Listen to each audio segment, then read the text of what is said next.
chào mừng các bạn đã quay trở lại kênh học tiếng Việt cùng với Tâm. Let's go Vietnamese.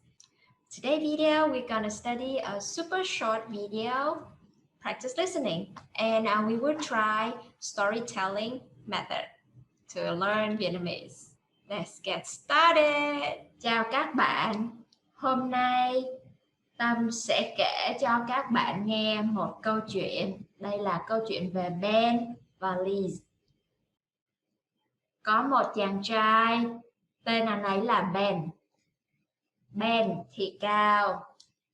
Ben là một chàng trai cao. Có một cô gái, cô ấy tên là Liz. Liz thì thấp. Cô ấy là một cô gái thấp. Ben đang chạy. Liz nhìn thấy Ben. Ben không nhìn thấy Liz. Ben chạy tông vào Liz. Ben bị té. Liz cũng bị té. Đó là câu chuyện của chúng ta.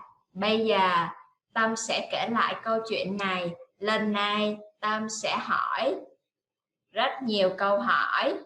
Tâm sẽ hỏi nhiều câu hỏi về câu chuyện này. Có một chàng trai.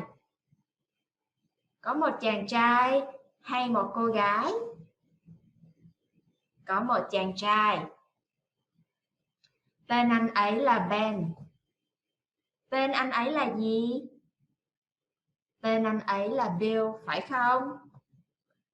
Không, tên anh ấy không phải là Bill. Tên anh ấy là Ben, phải không? Đúng rồi. Tên anh ấy là Ben. Ben thì cao. Ben có thấp không? Không. Ben không thấp. Ben có cao không? Có. Ben cao. Ben, anh ấy là một chàng trai cao. Ai là một chàng trai cao? Có phải Ben là một chàng trai cao không? Đúng rồi, Ben là một chàng trai cao. Có một cô gái. Có một cô gái phải không? Đúng rồi, có một cô gái. Tên cô ấy là Liz. Tên cô ấy là gì? Tên cô ấy là Anne, phải không? Không, tên cô ấy không phải là Anne. Tên cô ấy là Jill.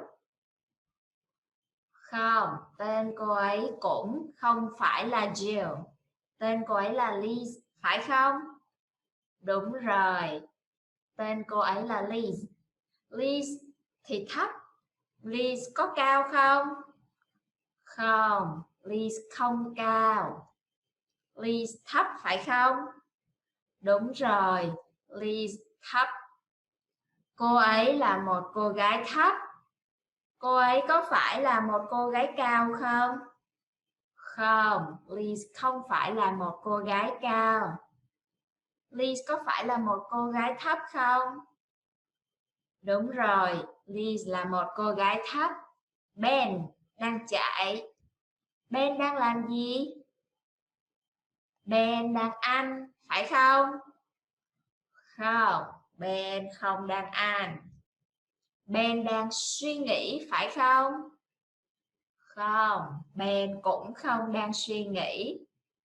Ben đang đi bộ, phải không? Không, Ben không đang đi bộ. Ben đang chạy, phải không? Đúng rồi, Ben đang chạy. Liz nhìn thấy Ben. Liz có nhìn thấy không? Có, Liz có nhìn thấy. Liz nhìn thấy ai? Liz nhìn thấy Ben phải không? Đúng rồi, Liz nhìn thấy Ben. Ben không nhìn thấy Liz. Ben có nhìn thấy không? Có, Ben có nhìn thấy. Ben có nhìn thấy Liz không? Không, Ben không thấy Liz. Ben không nhìn thấy Liz. Ben chạy tông vào Liz. Ben chạy qua Liz phải không? Không, Ben không chạy qua Liz. Ben chạy tông vào Liz phải không? Đúng rồi, Ben chạy tông vào Liz. Ben bị té. Ben có té không? Có, Ben bị té. Liz cũng bị té. Liz cũng bị té. Liz có bị té không? Có, Liz cũng bị té. Ben bị té và Liz cũng bị té. Liz và Ben cùng bị té phải không? Đúng rồi, họ đều bị té. Okay, that's it for our story today. If you like this video, don't forget to like and hit the subscribe button. I'll see you soon in my next video. Xin chào.